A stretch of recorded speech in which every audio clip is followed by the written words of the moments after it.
Hi viewers, welcome back to Assistant's Kitchen. இன்னைக்கு நம்ம வீடியோல எல்லாருக்கும் பிடிச்ச ஒரு சூப்பரான ரெசிபி தான் பார்க்க போறோம். இன்ட்ரோ வீடியோவை பார்த்தோன்னே கெஸ் பண்ணிருப்பீங்க அது என்னன்னு. ஆமாங்க, மட்டன் பிரியாணி தான். அதுவும் விறகடுப்புல தம் பிரியாணி செய்ய போறோம் இல்ல, என் அம்மா தான் செய்ய போறாங்க.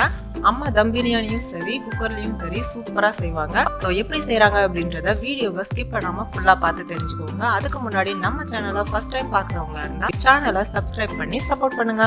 வாங்க இப்போ வீடியோக்குள்ள போகலாம். அடுப்புல விறகெல்லாம் வச்சு ரெடி பண்ணிட்டு இருக்காங்க. இந்த அடுப்பை பத்தி சொல்லணும்னா இது ஒரு 10 வருஷமா இருக்கு. அம்மா வீடு கட்டி கிரகப்பிரவேசம் பண்ணும்போது வாங்கி பால் காய்ச்சினாங்க. கண்டினியூஸா யூஸ் பண்ணலனாலும் இந்த மாதிரி நிறைய பேர் ரிலேஷன் யாராவது வந்துட்டாங்கன்னா அப்போ இதை எடுத்து யூஸ் பண்றாங்க. பாத்திரம் வச்சுட்டாங்க தாளிக்கிறதுக்கு.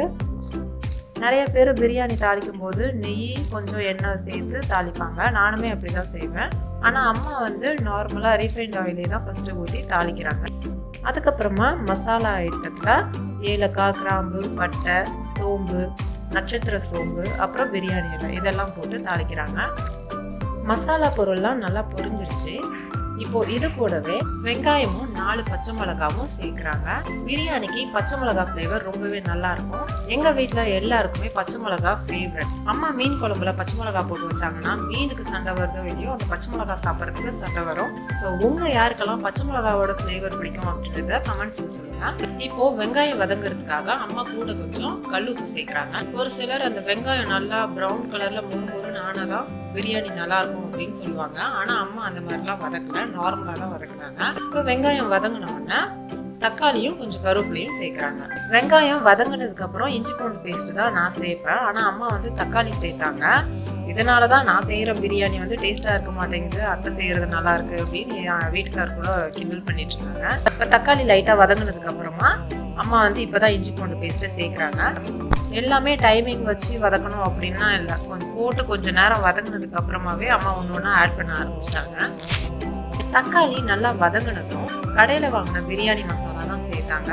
அதை கூட பாருங்க, ஸ்பூன்ல எடுத்து அளவாலாம் போடல, அப்படியே தான் அம்மா போடுறாங்க. ஏன்னா அவ்வளோ எக்ஸ்பீரியன்ஸான ஆளு. தக்காளியும் மசாலாவும் நல்லா வதங்கினதுக்கு அப்புறமா ஒரு கை அளவு இருக்கும் கொத்தமல்லியும் புதினாவும் சேர்க்கிறாங்க. இதையும் நல்லா மசாலாவோட மிக்ஸ் பண்ணி விடுறாங்க. நம்ம சேனல்ல குக்கர்ல மட்டன் பிரியாணி எப்படி வைக்கிறது அப்படின்றத ஆல்ரெடி நான் வீடியோ அப்லோட் பண்ணியிருக்கேன். ஸோ லிங்க் டிஸ்கிரிப்ஷன்ல கொடுக்குறேன், அங்கே போய் செக் பண்ணிக்கோங்க. மசாலா ரெடி ஆயிடுச்சு. அம்மா ஆல்ரெடி குக்கர்ல 1 kg மட்டன்ல கொஞ்சம் மிளகாத்தூளும் இஞ்சி பூண்டு பேஸ்ட்டும் போட்டு ஒரு 4-5 விசில் விட்டு வேக வச்சு வச்சிருக்காங்க. இப்போ இந்த மசாலாவோட அதையும் ஆட் பண்றாங்க. இந்த பிரியாணிக்கு மட்டன், ரைஸ், அப்புறம் வாட்டர் இது மட்டும் தான் அளவு சொல்லியிருக்காங்க அம்மா. இப்போ மட்டன் வேகிறதுக்கு தேவையான அளவு உப்பு சேர்த்துக்கிறாங்க.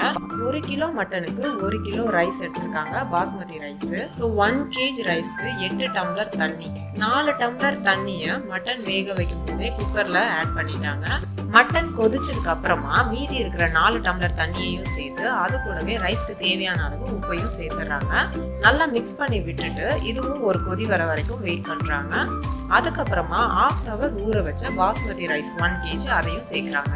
எப்பவுமே தம் பிரியாணிக்கு ரைஸை 1/2 hour ஊற வைங்க. இதே குக்கர்ல செய்யறதா இருந்தா 10 நிமிஷம் ஊற வச்சா போதும். நான் ஏற்கனவே குக்கர்ல மட்டன் பிரியாணி செஞ்ச வீடியோல நிறைய டிப்ஸ் சொல்லியிருப்பேன், அதை ஃபாலோ பண்ணீங்கன்னா குக்கர்லயும் சூப்பரா வரும். இப்போ ரைஸ் ஆட் பண்ணதுக்கு அப்புறமா லெமன் ஜூஸ் சேர்க்கிறாங்க. என்னடா கை மாறிடுச்சுன்னு பார்க்காதீங்க, அப்பாவோட ப்ரொஃபஷனலி குக்கிங் தான். ஸோ ஸ்வீட், காரம், ஃபுட் ஐட்டம்ஸ் எல்லாமே செய்வாங்க. எங்க எல்லாருக்கும் முன்னோடி அவங்க தான். அப்பா கிட்ட இருந்து அம்மா, அம்மா கிட்ட இருந்து நாங்க அப்படின்னு குக்கிங்கை கத்துக்கிட்டோம். கடைசியா பிரியாணிக்கு தேவையான நெய் சேர்க்கிறாங்க. நம்ம ஃபர்ஸ்டே சேர்ப்போம், அம்மா லாஸ்டா ரைஸோட சேர்க்கிறாங்க.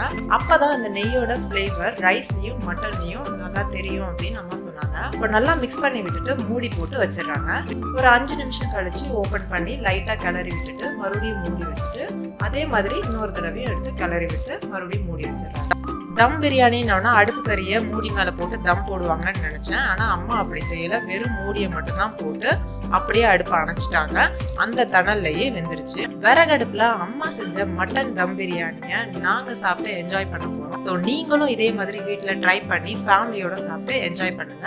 வீடியோ பிடிச்சிருந்தா மறக்காம சேனலை சப்ஸ்கிரைப் பண்ணிட்டு லைக் பண்ணுங்க. அடுத்த வீடியோல இன்னொரு இன்ட்ரெஸ்டிங் டிஷ் கொண்டு வர வரைக்கும் நம்ம சேனல்ல போட்டுக்கிற மற்ற வீடியோவை பார்த்து சமைச்சு சாப்பிட்டு சந்தோஷமா இருங்க. வீடியோவை கடைசி வரைக்கும் பார்த்ததுக்கு நன்றி. டாடா, பாய் பாய்.